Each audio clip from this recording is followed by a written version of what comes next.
What's going on, guys? Welcome back to the channel.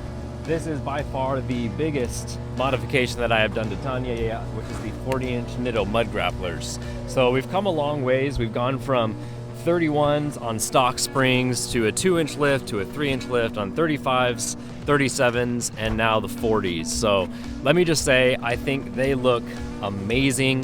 Huge fan of these. These are 40 by 13.5 and 17, so we're still on the same race line bead locks. I'll go ahead and show the video of me mounting them at home. It's actually really easy with bead locks. We are home now and we have dismounted these 40-inch Nitto mud grapplers from these KMC XD Panzers, which are really cool wheels, but unfortunately they're 8 lug.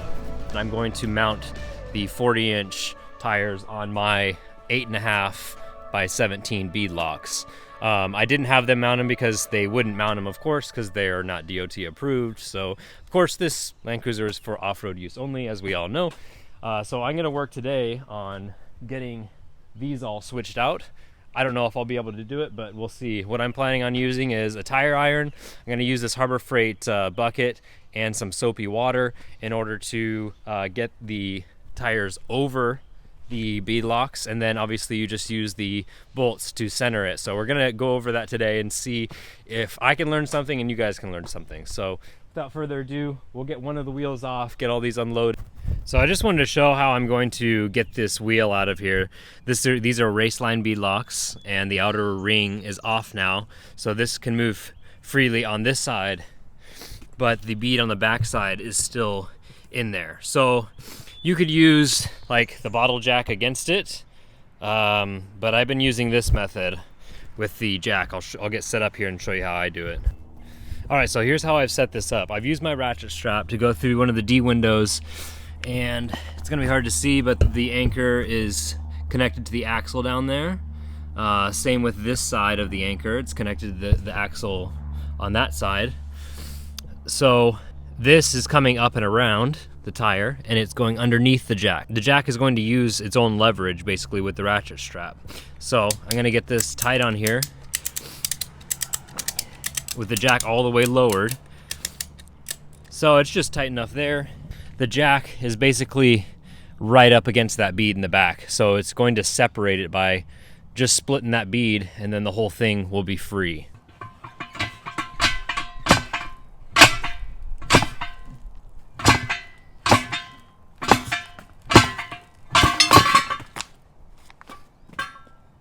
All right, so it's out. That's how you do it with cheap Harbor Freight gooseneck tire bead breaker. We've got all of the lock ring bolts tightened down in sequence. So the back is not on the bead yet. It's still loose here.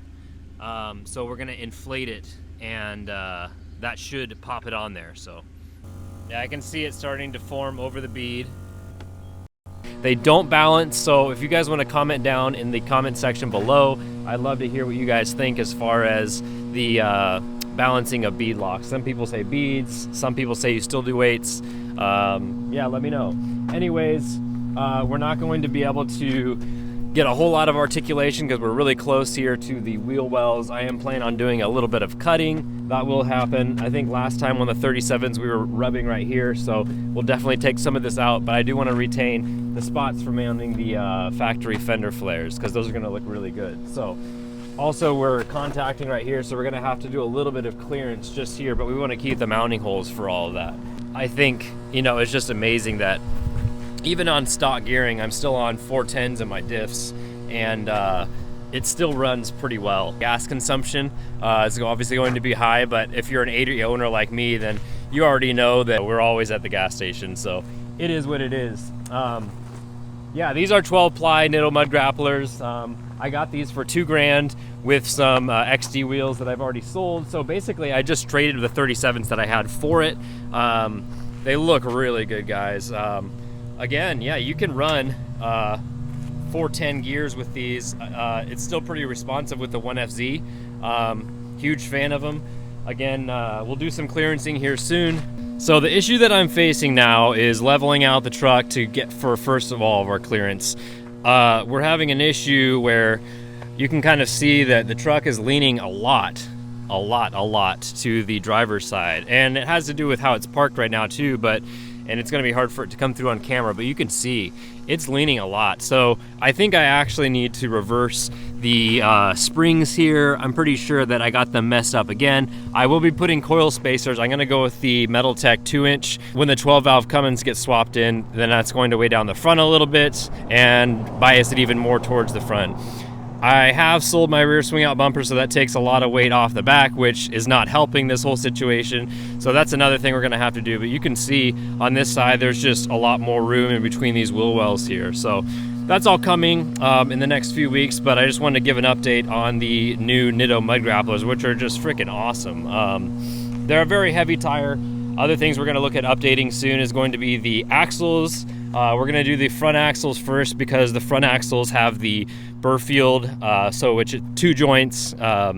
It's a CV, but it has to go into a Burfield at the end because the Toyota axles are a little bit different than like your typical Dana 60. They basically just have that one big ball joint up front, and there's a Burf that goes in there, so a Burfield, excuse me. So anyways, yeah, that's what's going on with the 80 this week.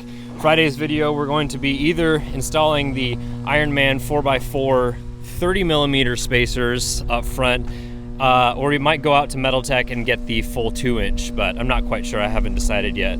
This is a 6-inch lift by Ironman. If you've seen the other videos, you know it's 6-inch lift, 6-inch coils, foam cell in the front. We've got custom drive shafts made by Jason Fleury up front. This is the drive shaft out of Tacoma, which was clear coated and it's starting to rust now. Oh well, I don't even care.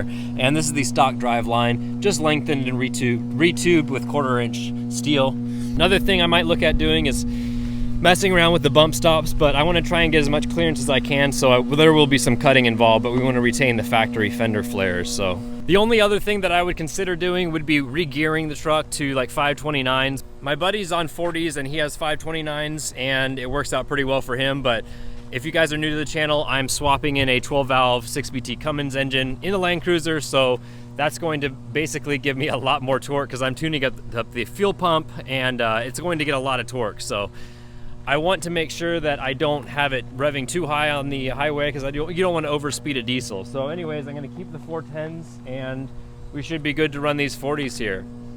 Anyways, that's all for today's video. I will see you guys on Friday when we try and level out the truck a little bit. Of course, it's never going to be perfect until we have bags or something, but we're going to get it as close as possible.